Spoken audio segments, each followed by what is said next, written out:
So sorry, Mrs. Calland, please, Cindy, Yeah, please start that's that last sentence over again. So okay. What was my sentence? I don't remember. you're telling us about how young you were and how much you knew when you Oh, started. okay. Well, yes, I started teaching. I was 21 and turned 22 during my first year teaching. And that first year, I taught all eighth grade classes, each with 30 in the class. And I was just saying to Carolyn that we didn't know anything about special education and learning disabilities. So out of that 150, I had three students who were identified as needing special ed. Well, I mean, I can think back to how many students should have been diagnosed or should have been labeled and given more help. But I didn't know what I was doing. I had no idea. There wasn't a curriculum when I was hired. I was the only eighth grade English teacher, and the teacher who had been there before me, all that she left me were 150 copies of Oliver Twist and she left a bunch of poetry books. That was all. That was the only thing that was left, and with no design whatsoever. And that kind of was the time when there wasn't much design. I do always. I'm going to jump around, and so stop me if you want to hear something. Just talk. Okay. I was interviewed. I tell people I had the hardest, toughest interview that any teacher has ever had. And you all will understand when I tell you I was interviewed by Dr. Hank Snyder, who is the principal of the middle school, and Roman Borgading. Oh, that would be tough. Hardest interview anybody has ever had. And you all knew Roman, Mr. Borgading. Yes. Yeah. What kind of questions did he ask you? Like, do you remember what felt uncomfortable about it? No, it was just he was very intimidating. He just was, he was so sure of himself and he knew exactly what he was asking. And here I was, this little 21-year-old, I didn't have my hair in pigtails, but I might have, just braids or,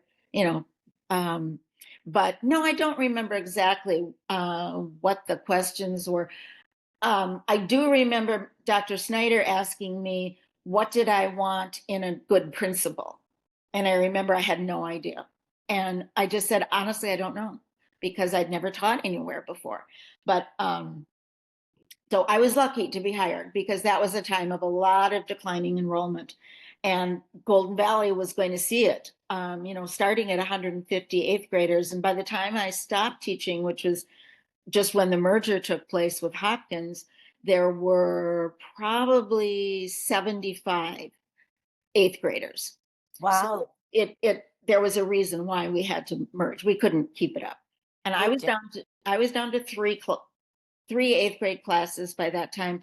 And then I finagled them to hire me to be a chemical dependency counselor in the district. And I didn't really know what I was doing there either. But so that's how I managed to make it through to Hopkins. But well, you say you didn't know what you were doing, but did you just figure it out? Because I just remember enjoying your class and going to class, and I never felt like, oh my God, she doesn't know what she's doing. Like, we always sort of had something to do. Right.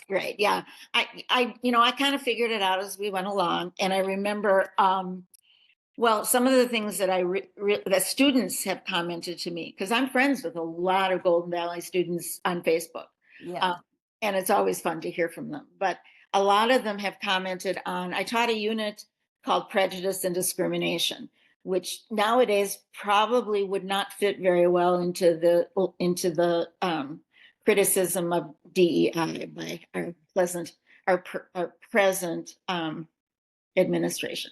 And and then I offered choices of 4 books, I remember.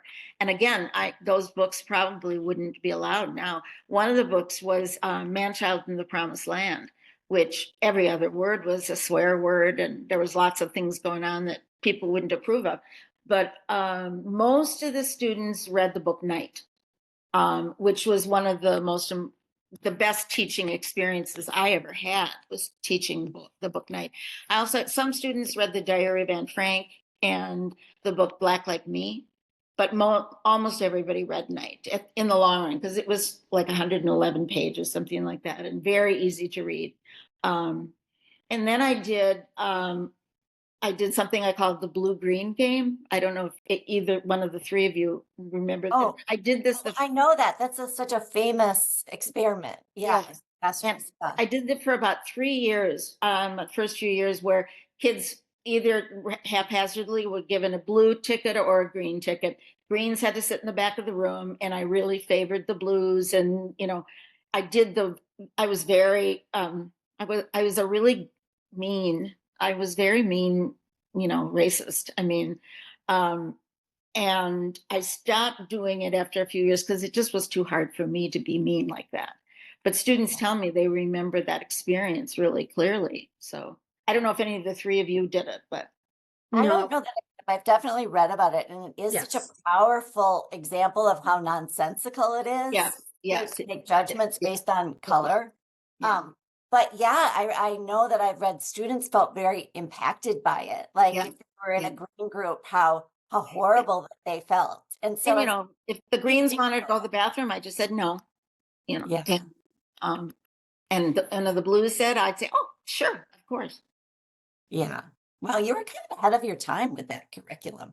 I don't know, maybe. But the book Night was really powerful. And I think it had just come out maybe 5 years before. 1971 is when I started. So, and that book I continued to use all the way through all my teaching of eighth grade. And then when the district closed and we merged with Hopkins, I went to Hopkins West Junior High, and that's when I taught ninth grade there for 18 years, along with some speech and some theater classes, speech and theater there. But for how many years? Well, and I was at Hopkins West for 18 years. Wow, okay. And then I moved to the high school at Hopkins High. So, oh, you did? Yeah. So yes. But it was, Golden Valley was such an unusual place. It was, and you all are very lucky to have been there. We didn't have set curricula, whereas a place that Hopkins did. I mean, you had things you had to teach at eighth grade, but because each one of us taught our own individual thing, we just all made it up. Even the high school teachers. And I became very good friends with Ralph Eastland and John Mossberg. They were two of my I'm assuming you knew them. Yeah. Yeah. And they became two of my very, very good friends. And we would have dinners together, and they knew my husband, Mike, and, a lot of lunches, and I talk on the phone to them. So they became very good friends of mine. Oh, that's awesome. Yeah, I love Mr. Mossberg. I loved his class. Yeah, he was wonderful. Both Ralph and John have passed away. I figured. Yeah. Well, so you said that there was no set curriculum and Golden Valley was like a special place. So from your perspective, talk more about that, because I think we all remember it so fondly. And like personally, I felt like it was sort of ripped away from me. Like I wasn't excited to go to Lindbergh, and I wanted my little cozy community still. Like I wanted a school I could walk to. I felt like I got robbed a little bit. And then some people felt like it was exciting. But from your perspective, knowing what it was like at Golden Valley versus other schools, like talk about some of that special sauce, because it did feel like that to us. Yeah. Well, for me, first of all, there were a lot of wonderful teachers. There were some who were not, and I knew them. And there were some I was more friendly with than others. So I can tell you there were some people I didn't respect as teachers, but that we can keep. I mean, you just know that, and I'm not going to tell you who they were. But a lot of remarkable teachers. That's the first, especially the English department. Well, especially John Mossberg and Ralph Eastland. I guess I would say about them. And there were some other wonderful, wonderful teachers, in some of the other departments. I don't know if you all had Skip Hall as a seventh grade social studies teacher. Yeah. Well, see, in terms of declining enrollment, he probably left, before your time. But he was a wonderful teacher. And the other things I thought that were so unique about it is that because I had every student in the district, therefore I had all of their brothers and sisters. That was amazing because I got to know families. I got to know parents. I was invited for dinner to people's, students' houses. I had students who biked over to my house on Lake Harriet and cut my grass. That kind of thing. It was it's all the things that are good about a small town and all the things that are not so good about a small town. I think Hopkins ended up having a stronger curriculum because they had one. But I don't think students were harmed by being in my class, but I'm not sure if they learned as much as they could have. I didn't do a lot of teaching of writing right away. I did the longer I was teaching, but it just wasn't super emphasized back in the early 70s. Can I interject? As you're speaking, it's making me think of not just a small town, but like homeschooling in a way, where you might not cross all of the disciplinary, but you can still be impactful. Yes. And I do believe in public education, but I think that there's so many modalities for different students. Right. And so I think that you excelled at what you needed to teach. And some of that's just intuitive. Yeah. Well, that's actually Dr. Snyder told Hank, I call him Hank.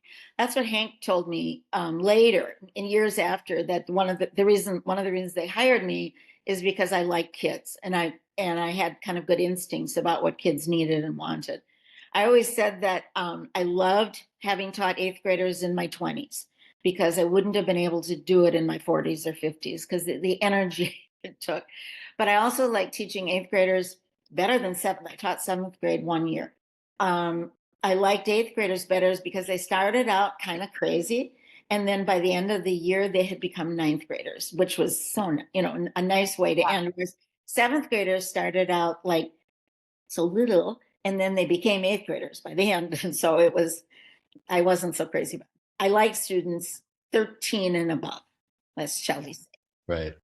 Yeah. What did you know about Golden Valley High School prior to the interview? Nothing. And that I was thinking about that before today. I went to St. Louis Park High School. I lived in St. Louis Park my whole life up to then.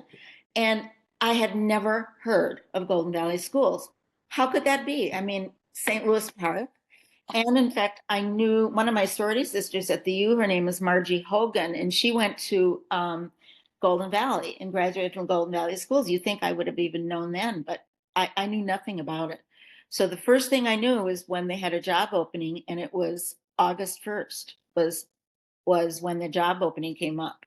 And I went and interviewed and got the job the next day. But my friends and I had gone out celebrating, and the night I got the job, and he bought me a few adult beverages, shall we say. And the next morning I had to go sign the contract with Superintendent Bob Johnston, and I was so hungover. Oh, it was terrible. But now I'm going just where my mind goes. I hope it's okay that I'm jumping down, but of course. Bob Johnston was a real interesting man. I'm not quite sure if he was a terrific superintendent or not. I don't know. But he used to call me Little Cindy. Hey, Little Cindy. Well, I don't think he would be allowed to do that today. And it was kind of demeaning. I mean, I knew that he liked me. It told me that, but at the same time, it wasn't making me feel terribly powerful. Yes. Right. A lot has changed since then. Yes. Oh, yes. A lot has changed. Yes. Right. So you got your education degree at the U and then graduated in like probably June. And then by August you had your job. Yes. Right. Right. Wow. exactly. But Quick, there, I Austin had, to fire. ended up interviewing for 3 different places. And one of them was Bloomington Kennedy to teach photography. I don't know anything about photography, but I would have taught it. I would have, because you'd learn one day ahead of the kids. But I didn't end up getting that job. And I think that was wise on their part. You kind of have a history of just going for it. It sounds like I guess. curriculum, and then you said you got into chemical dependency counseling or something, and you didn't know anything about that. Yeah. Like, good for you. You were kind of a brave person. Just like, if they give it to me, I'll do it. Well, and again, you don't know what you don't know. I mean, I Which is didn't know. an advantage of youth. Like you figured Yes, it exactly. out. That's exactly right. The advantage of youth. Oh, sure, I can do that. Yeah. Whatever it was. So let's start with, what did you not like about Golden Valley? Like looking back, what were some of the things that you Well, I didn't like the lack of direction as far as teaching, but at the same time, I think the curriculum I came up with was pretty good. And so there, sorry, can I stop you right there? So there was literally no right, no state curriculum. or even, Golden Valley, like check these boxes. There was none. Nobody Nothing. nobody looking over your shoulder at all. I never had an observation, Wow. period. Never. Incredible. But You just said, go be an English teacher any way you want to be one. exactly. And I never was observed. No principal ever had sat in my class. Ever. Wow. And again, because it was my first teaching assignment, I didn't know that was unusual.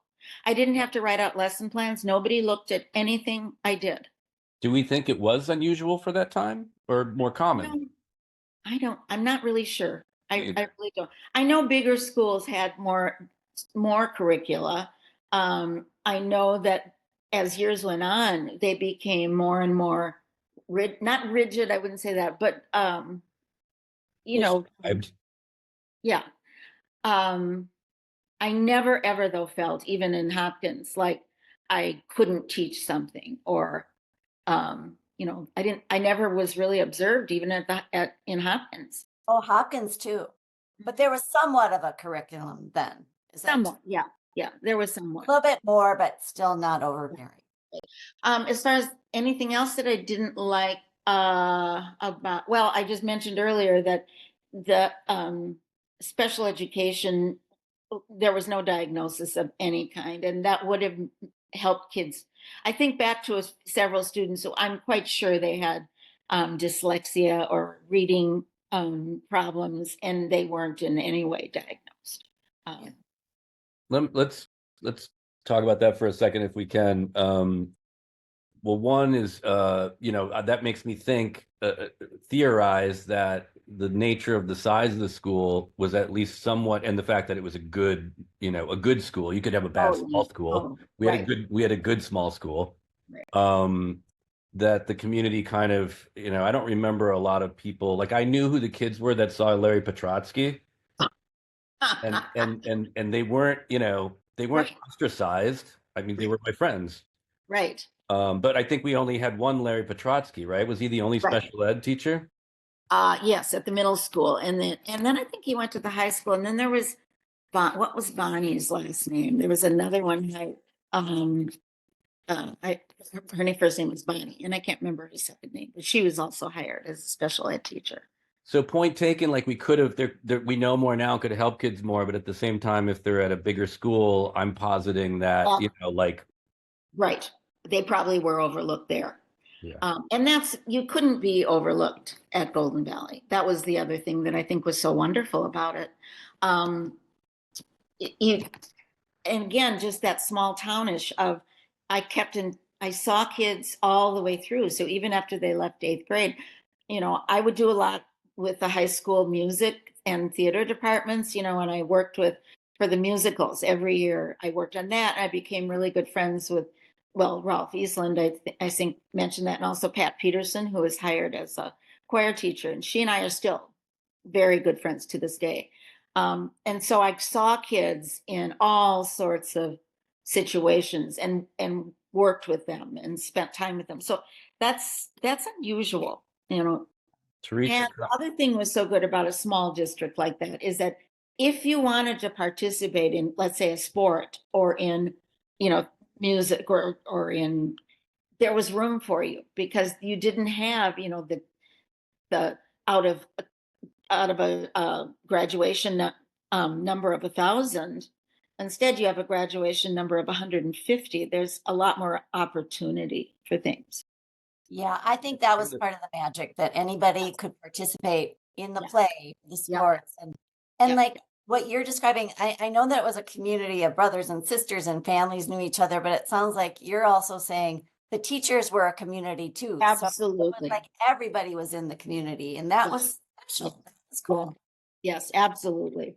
You had, because of the time period, there were things that you couldn't talk about or things that wouldn't get brought up. John Mossberg was pretty protective of his private life as he needed to be. But now, well, I'm hopeful that now he wouldn't have to so much. But, but that was the time period. That wasn't Golden Valley. Yeah, absolutely. I was talking to Teresa Kump, and she says hello. Yeah. And she just couldn't stop talking about Eastland. Eastland had a really big impact on her. Yes. Well, what happened, one thing with Teresa, well, first of all, Teresa was brilliant. And I thought she was just smart because it was my first year of teaching. And I had no idea that she really was brilliant. Because I just thought she was one of the smart kids. But yes, and she was in quite a lot of theater, in a lot of plays and things he directed. And I remember her as a senior in high school. She was Rosemary in How to Succeed in Business Without Really Trying. And then Stuart Bloom played the other character, the male character. And and I worked on that show with the kids. So I knew them all the way through. She'll love to hear that. I know. We communicate kind of back and forth on Facebook. Okay. So then I'm talking to Bobby Pfefferly the other day, and he was talking about kind of related to the fact that like anybody could kind of participate in whatever they wanted to. There was no gateways to, or cues or qualifying. Right. And he was raising his kids in Edina, and really good school district and everything. And they're outgrowing their house, and they couldn't. Now I'm getting off on a little sidetrack, but they were on Minnehaha Creek or something, and they couldn't add on to it. So they're like, all right, let's go. So he's talking to his wife, and he's like, I kind of want to give my kids like the Golden Valley experience. I want it to be a small school. I want them to not have to pick a sport in 8th grade. Right. Which is sort of, kind of a cousin of what you're referring to, right. With your choices, and just be able to do, whatever they want to do and change their mind and, or focus on this, focus on that. So he chose Northfield, and which apparently is smaller. I bet he's very happy there, would be my guess. Yeah, I think, he's all done with the parenting. They all turned out okay. And, he was very happy with his choice. Yeah. Yeah. Some of the school, like Orono, for example, the athletic league that Golden Valley was in was like Orono and Blake and some smaller St. Francis, some of those smaller places. Anybody else want to name any? Because I could name all of them, by the way. Oh, I bet you could, you. Yeah, you go. Should I go? Oh, yeah. Centennial, Matamidi. Oh. Brooklyn Center. Yep. Minnehaha Academy. Yes, right. Marshall U. Oh, yes. And you think about that, it was called the Tri-Metro Conference during my time. Tri-Metro, yes. You think about the breadth of kind of those communities of, sociological, where are these people coming from, who are they and everything. That pretty much covers like almost, maybe we're leaving somebody out. Like, right. I don't know if there's a big Hmong community in St. Paul. I don't know if we played any Hmong schools. But they weren't there then. They weren't there yet. No. So it's just like, it was pretty varied. And those trips like to Matamidi and Centennial, those were, that's a long drive. Yes, it is. Yeah.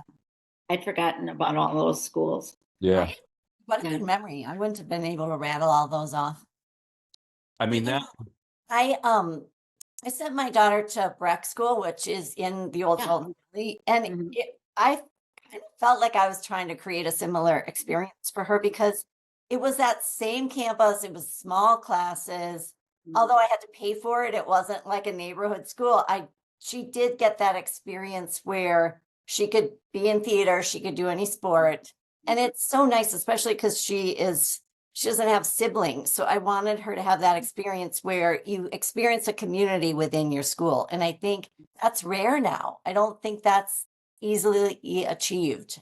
So I think Some of that, the schools are just so huge. Like my granddaughter's granddaughter will be going into Eden Prairie High School next year. I think it's the third largest high school in the state. Um, How many kids in the graduating class? in an and athletic, she's not a superstar in athletics, and she's going to have to work hard to find her niche. The good thing about the big schools is that there's so many choices. They've got the history club, and they've got so much to pick from. yeah. Your experience with, and this is probably to anybody, but your experience with just, child development and being, witnessing that in a front row seat. Do you think a person, the majority of that population under 18 is better served by having like the myriad of choices that you're going to get once you turn 18 anyways at that age, or is it better to maybe be still nurturing a little bit? Well, I think it's good to nurture all the way through, but you have to learn to let go a little bit too, but also give consequences for bad choices. I think the schools need to keep doing that, even through the seniors. Is that I wonder if that's easier or harder at a bigger, if I'm managing a huge population, like if I'm doing a movie and I've got 150 crew, mhm, that's a lot harder to manage than a indie film where I've got sure. 30 crew. Yeah. These are the things I think about, Mrs. Kalland. Or Mrs. What did you love about Golden Valley? Well, as I said, the kids. I loved the kids, and they. I learned very quickly that the best discipline is humor.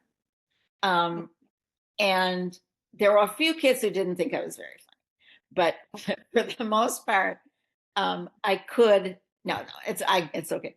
For the most part, I could cajole kids into behaving. One thing I'll tell you that will never happen again is my husband and I got married May 28th of 1973. So I was in my second year of teaching. And I don't know why we got married in May. I have no idea, maybe over Memorial Day. And I had 4 days where I wasn't in school. And 2 of the days they would pay for a sub, but 2 of the days they said I had to get my own coverage. Well, Skip Hall on the other side of the little mall there at the middle school, he said, I'll watch your kids. And they were working on like TV production or something like that. And so there was no teacher. It was just Skip he was across the hall in his own classes. And so he just took roll, and then the kids did what they were supposed to do. I can't even imagine, number one, anybody giving me permission to do that. And secondly, the kids would not do what they were supposed to do. I can't believe that we did it like that. Yeah, that's so funny. Yeah. Yeah, legally, that's not allowed anymore. And Dr. Snyder knew, so he probably walked by each class once a day, or, once each class. I think when I think back, I think that's just crazy. Oh my gosh, funny. Yeah. What about the merger? What stands out to you in just that whole process of, closing Golden Valley and moving to Lindbergh? The first merger. Yes, and then closing Eisenhower and everybody moving to Lindbergh. Is that what you mean by the second merger? Yeah. Hopkins. Yes. It was tough because I was hanging on to my job by the skin of my teeth. I mean, being able to to have them pay for me to be the chemical dependency counselor it was 4/10 of my job. That was such a fluke, and I felt really lucky because I thought I was going to be losing my job for sure. But I might, at least with merging with Hopkins, I was able to hold on to a job. So for me, that was good, but I just felt bad for especially like the juniors and the seniors who wanted to graduate from Golden Valley and couldn't, and then were taken out of this idyllic small town and then shoved into the big city. Yeah. I'm sure it was very hard on them. I just spoke to Maura Blonigan and Chris Denson this morning, and Okay. they were in that class. Oh, I bet. I remember Mike McGreevy was another. Mike, I remember I was friends with him on Facebook, and he talked about that. Yeah. I think he was 1 year younger than them, so he Okay. was a junior. Yeah, he was a year above us. So were all three of you in the same grade? Yeah, Yes. Okay. class of '83. So we left Golden Valley after 9th grade, right? It was our 10th grade year we started in Lindbergh. You were one of my last classes then at Golden Valley. Yeah. Had the middle school closed by that time? Yes. Okay, and then because then we moved into the high school, and that's when I really became friends with John Mossberg and Ralph Eastland, because they had that little office and they smoked like fiends in there. And and then you'd open it, and Marsha Blixt was in that same office, Yes. and so they all were just smoking, and you open the door to get in there, and you just have to kind of make your way through the smoke. That's funny. And I ask if you hear from Marcia at all, or where? I think she passed away quite a while ago. She and I were never friends, so I didn't really know much about her. And I would never have known that. Right. Yeah, that was. Here's something that probably won't be in anything that'll be seen by anybody else. But my sister Stacy did not like Marsha Blixt. She was, yeah. She rubbed some people the wrong way. Yes, she did. We're just going to go down this path a little bit and just get it out of our system. So I didn't have anybody. I didn't have, like, even the ones that you would be like, oh, he's going to talk about Harvey Jerf, or he's going to talk about Mr. Rust or whatever. I loved all of them. I really did. But my sister could not handle Bannock or Blixt. Just real problems for her. And she was, I don't know if you knew her well, if you taught her ever, but she was like a perfect student. What was your sister's first name? Stacy. Yeah. Wait, and how much younger is she than you? She's 3 years older than me. She was in the second to last graduating class. Okay. All right. Yeah. I'm sure I had her in class then. I mean, unless she came in after 8th grade. No. Yeah. So you taught every 8th grader. They didn't get past 8th grade without Cindy Kalland. Absolutely. Yep. That's exactly right. I had every 8th grader. All right. Well, she just kept her head down, I guess. She could be shy. Well, I actually don't, I have no idea why, but I do have a list of my students from the first year of teaching. And I just saw it. I don't know why I have it. And there were some names in there. I had no idea who that was. I'm sure. And it doesn't mean that they weren't wonderful students and that I didn't adore them. It was just, I can't remember, all the number. Remember Either, and I'm 59. Like Joey, you kind of got it all captured in your brain, but like I remember some things and I don't remember others. So Right. It's not surprising you don't remember all your students. No, I don't. Yeah. But keep that sheet of paper. I might want to look at that. And I can't believe I was going to scan it. I thought I should, and I can send that to you. You don't have to. I'll come and see you. Oh, okay. That'd be great. Yeah. What about the Eisenhower-Lindbergh merger? Anything kind of come to mind about that? No, not really, because I went to West. So. Right. And you were kind of like, yeah. They gave us choice, had us write down what we wanted to do. And my first choice was to go to Eisenhower. Is that where the Golden Valley kids went? Eisenhower? Lindbergh. No, Lindbergh. My first choice was Lindbergh. Second choice was Eisenhower. Third choice was North, because at least I would have some Golden Valley students there. And my last choice was West, and I got West. At the time I wasn't so happy about it. But it turned out that I had a wonderful principal and I loved West. So it turned out to be for the best. But yeah, would have loved to have kept Golden Valley going if they put a little bit more time into curriculum. Yeah. Yeah. Mhm. Yeah, that is If you fascinating. could create a perfect world, I would have kept Golden Valley going and graduated from Golden Valley. Yeah. Oh, I'm sure. I'm sure. It's that cozy little world that we have there. And I understand it. I mean, I think that's, I get it. Did you notice and I mean, my questions are leading and it's like you kind of know where I'm coming from, but whatever, let's just deal with them anyways. Like what did you feel like a different level of bandwidth that you had available to yourself based on the population you were serving? So like in other words, when you're at Golden Valley, you've got a certain population and the nature of the population in that like they're not feeder schools coming in. You're like these kids well, I guess that wouldn't impact you. You were manning the gates at 8th grade and letting people through there.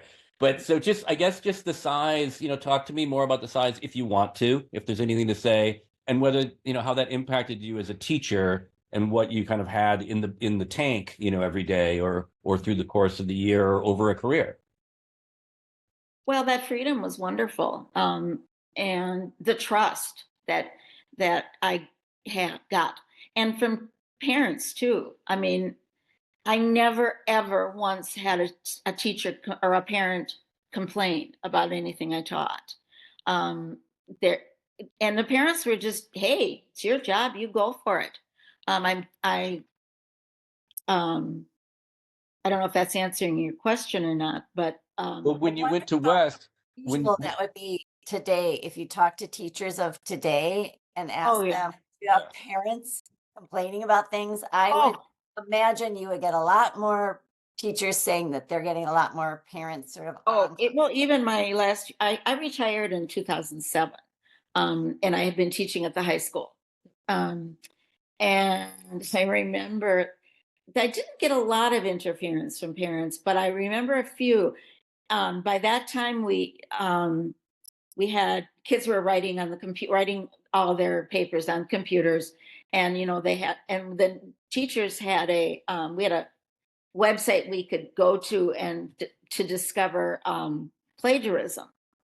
And so it was easy to put, like, if I was suspicious about what I was reading, it was easy to go feed it.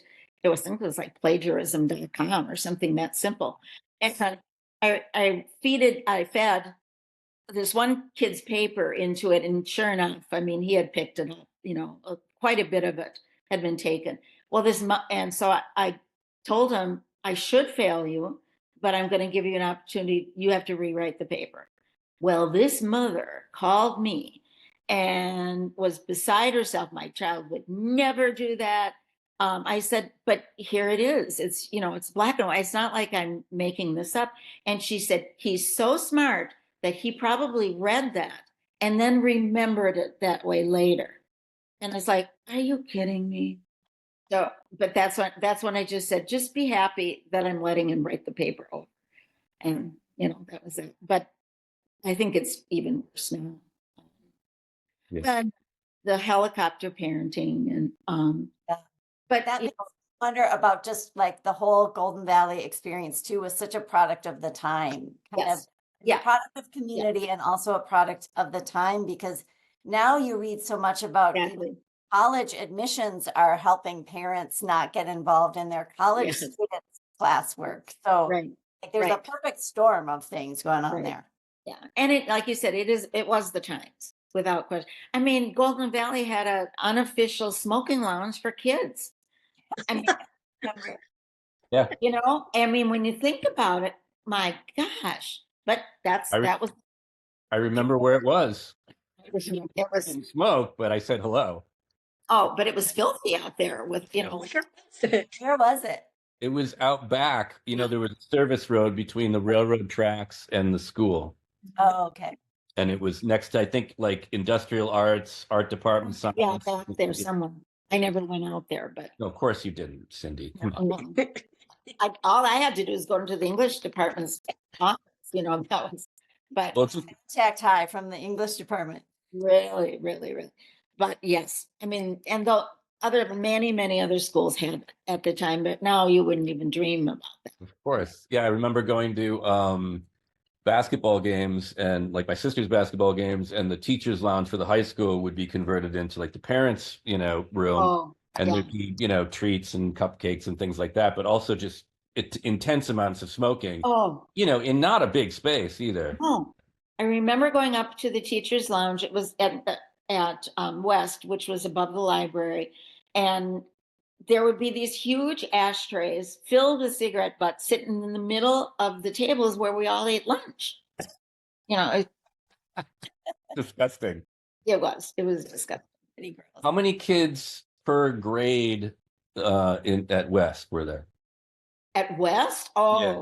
gee. Well, About. yeah, I'm just thinking I think there were 4 8th, 9th grade English teachers, I think.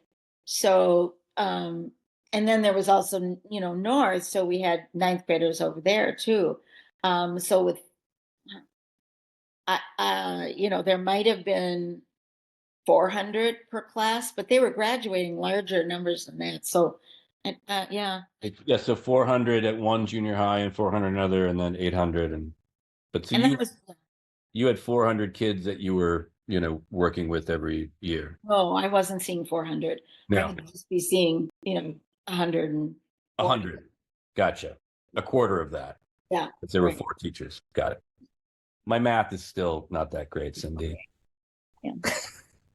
You're a movie guy. Who cares? Yeah, Yes. there's other people for that. You've got other Ex- skills. Plus, we have calculators. We can just go to our phones. What was it like for you?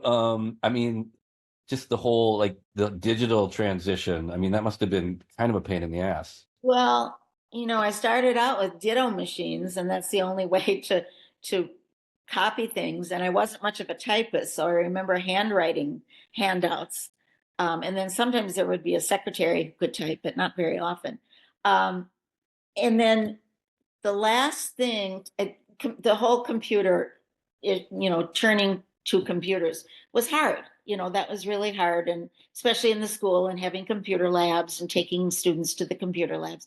And eventually, when I taught writing classes at the high school, those were set in computer labs. So we were always in a computer lab for writing classes. Um, the final piece of technology that I just passed me by was smart boards. I don't know how to use smart boards because that's when 2007 is when they started in. So, and I didn't have to contend with cell phones in class, which I can't imagine. I know that's a big deal now. Yeah. Yeah. My son-in-law teaches science at Minnetonka High School. So it's kind of fun to talk to him about the differences that from, teaching when I taught versus him. I was going to ask you if you have any teachers in your family that are teaching now. And Yeah. that- So that would be my fun son- to yeah. compare. My son-in-law, Evan Kuhn is his name. And he's married to my daughter, Julia, and he teaches science, mainly 11th grade physics is what he teaches. Wow. Wow. And so he's at Minnetonka High School. I hear from him about the difficulties in teaching now that I didn't have. A lot of kids not coming. That's a big thing. The pandemic really changed things for the whole idea of having students come. And also the administration takes no part in discipline. So if you have issues with a student, you've got to deal with it yourself. And that, I think that's hard. And then one of my other daughter teaches first grade, and this is like her 17th year, maybe. She's 42, so something like that. That's a cute grade. For other people to teach, yes. Not you like that. I went to help her one year, many years ago. She was teaching 4th grade, and I had retired already, and I went to help her for the afternoon. 45 minutes. I said, I have to go. I'm too tired. It's just Just wearing me out. 3 teachers. Boy, they work hard, and they have to know so much, and they're so skilled. It would take a lot of energy. I can see why you like 15 and up, because you get a little bit more brain power in that. Yes. And you secondary teachers, you go into teaching not just because you love kids, but because you love your subject matter. I was an English teacher. I wasn't a math teacher or something, I wanted to talk with kids about books. That for me was heaven on earth. And that lasted my whole teaching career. Awesome. My favorite part about I knew it was time to go to the high school when, after my 18th year of teaching Romeo and Juliet, at least 3 times every year, I got tired of Romeo and Juliet, which, I mean, that it was time for me to change. But so I think secondary teachers are different than elementary Makes teachers. sense. Yeah.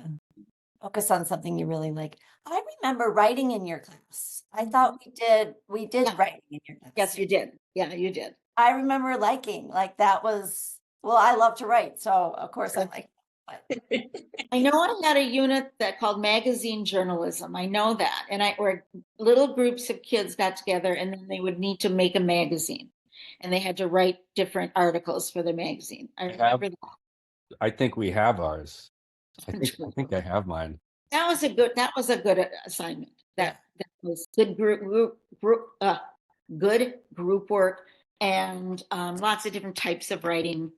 But yeah, so that was fun. That was a good way to do it. Also, speaking of sort of the knowing brothers and sisters and community piece, I remember being so embarrassed because you had my brother Steve the year before me, and then he ended up going to Blake during the whole merger thing. But I came to your class the next year, he's a year older, and you said, oh, your brother wrote a paper about how you eat the frosting off the cupcakes in your house, and it really makes him mad. And I was so embarrassed. I was like, that is too much information. That is dirty family secrets. But like, to your point, like, you knew families and you knew sort of that community piece, which was, I was super embarrassed, but it was kind of cool that, like, my brother had you and then I had you. And so I think that was special sauce. Look at this. Yes. Scott, great. Where did you get this? Somebody brought it to the reunion at Brookview. We had like, there was the Hopkins reunion, and then there was also a Golden Valley reunion at the Brookview, that beautiful new Brookview building, for our 40th 3 years ago. And I think one of the grades brought this. Scott or Jeff brought this. Oh, yeah. And this would be 78. I mean, that would be you, I think. Yeah, yeah, it would be. The Last Dance of 78. Oh my gosh. By Joey Steffens. That's right. That's right. Oh, The Last Dance at Golden Valley Middle School. Look at this. Looks like something that kids would have done. It does. It does not look professional. No, but I mean something kids would have done for my class. This looks exactly like, oh, how cute. I love it. I do too. Look at the Nike logo. Nikes. Mr. Green, my poor middle-aged man. Yeah, wow. I'm a poor middle-aged man. My tongue is too long, my ears are too big, and my head is too small. I hate all sports, and I'm an alcoholic. All my pets die. Oh, how very sad. Yeah. Great. That's good creative writing there. Yes, it's great. And I remember I required certain things that the students had to conclude in their magazine. Wow. That's super fun. It is. Love It is. the ads. Yeah. Very Tough. Oh, that was fun to be able to just pull that out right there. Yeah. yes, and at that 40-year reunion, I was amazed. Remember how many things people brought? There was a lot of old pictures and writing and works, and it was great. I remember reading, and I think this was you, Mrs. Kalland, and I'm sorry, I just, I'm going to go back and forth depending on how I feel, between Cindy and Mrs. Kalland. So I remember reading this book. It was one of the first books that really stuck with me that wasn't like Ribsy or, Beverly Cleary, kind of stuff. And it was like took place in Norway. There were Nazis. There was gold bullion, and sleds and snow. Yes, You know what I'm talking about?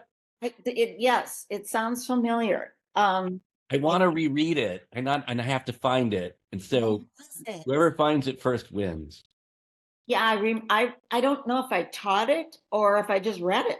I think it was like it was a handout. It was like a photocopy handout.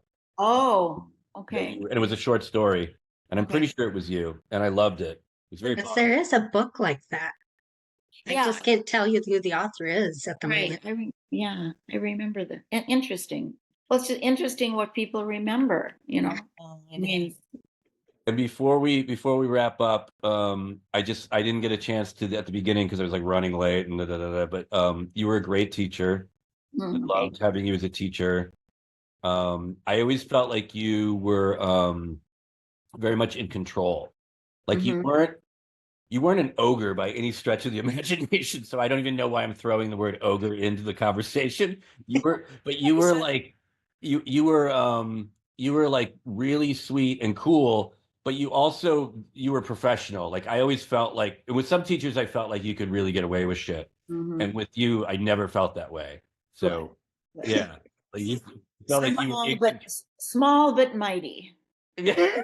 Yes, it felt like you were very much in control of your space, your classroom, I remember in a just good way. very engaged. Like I like your class is one of the ones I remember. Like I don't remember everything. But I definitely remember your class and feeling like ignited Oh, because good. it's my Wonderful. interest anyway. And you were just so igniting of what I was interested in. And so I really loved your class. Like I was so excited today because I didn't know I was going to be able to come. As I told you, I was going to be in a writing group and I thought I have to see my 8th grade English teacher to tell her that I'm a writer. Like, this is too cool to pass up. So, yeah, you really did have an impact on me all these years later. I don't even know if you remember me, but I definitely remember Oh, I you. definitely remember you. Yes, I Oh, do. well, it's so great to see you today. It really makes me Oh, happy. very nice. Very nice. Over the years, I've seen quite a few Golden Valley students, um, especially who have written books. I've made every effort I could to go. Not Ron Lance. Marty? Marty. Sean Otto. I don't know if you guys knew Sean Otto, Yeah. but Sean has written quite a few books, and one of them won the Minnesota Book Award. And that year, I had my current husband and I both were judges for the Minnesota Book Awards, and so we were at the event. And Sean said his 8th grade English teacher was in the audience, and it was just like, oh man, I can die happy. Yeah. Uh, and there were quite a few other students who've written books and I have them, which is very fun. Adam Minter, I don't know if that name sounds familiar. Minter is his last name. Kind of over in my bookshelf, I've got like a whole shelf of books, which is very nice. Yeah. Yeah, it must feel very rewarding to know you made. Oh, Ellen Levy. Did you guys know Ellen Levy? No. That sounds like my sister's grade. I know the name. Yeah, probably older than you all. Yeah. Cool. Teresa was thought the roses on Valentine's Day. I think that Well, right. I do know that. That was a big deal I for them. it was my first year teaching because Teresa was in my class, and my husband to be sent 14 roses for Valentine's Day Not a dozen, 14. in, pardon me? Not a dozen, but 14. No, a dozen. Okay. I was wrong. I said 14, but it was a dozen. I thought he was being extra special. No, no, no. And one of I sent Stuart Bloom, I think I sent to the office. They called me over the intercom. Miss Lubet, you have something in the office for you. And so I sent Stuart down to the office and he brought back, a dozen roses from Mike. And I know Teresa's told me that story many times. And she said that half the girls in the entire grade were just beside themselves. Nobody could ever turn out to be that romantic. So Oh. it's a cute story. It is. It is. And then the other story is that I was getting married. And again, I was telling you it was in May, and I don't remember why May, but the day before there was what did we used to call them? An assembly down in the gym. And I didn't go down because I had so much work to do to get ready to leave. And Dr. Snyder came to my room then. I was in there by myself. He says, "You need to come down to the assembly. It's your job." I'm like, "Oh, well, okay." You know, he'd never spoken to me like that. Well, it turns out that a couple of the mothers had gotten together, collected money, and bought me this beautiful silver tureen and silver platter, coming from all of the students. They must have collected, you know, $1 per student or something like that. And I to this day, I still use it for the wild rice on Thanksgiving. And I think I posted it a few years ago on Facebook. And but that you know, that was very, very sweet. Yeah, that would be, you know, I knew moms like that who are very sweet. Actually, And that whole community experience. right, right. Well, thank you so much. And we're going to do this again if that's okay. I'd like to do it in person. Oh, I'd love to. Guys, before you leave, can I take a little screenshot of us? Yeah. Sure. No. No, you cannot. All you can is smile. Okay, I got it all framed up. Okay, everybody smile. We did it. So great to see you. All of you. I should have pulled so you couldn't see my wrinkles. Oh, Mrs. Calland. No, honestly, Mrs. Calland, you look great. You look fabulous. I'm not kidding. Thank you. Yeah. Yeah. Thank you. Well, I did do my hair for you. Thank you. I also did mine. Did you do? I was wondering about that, Joey, if you did your hair for us too. I did. Well, thank you. This has been just delightful.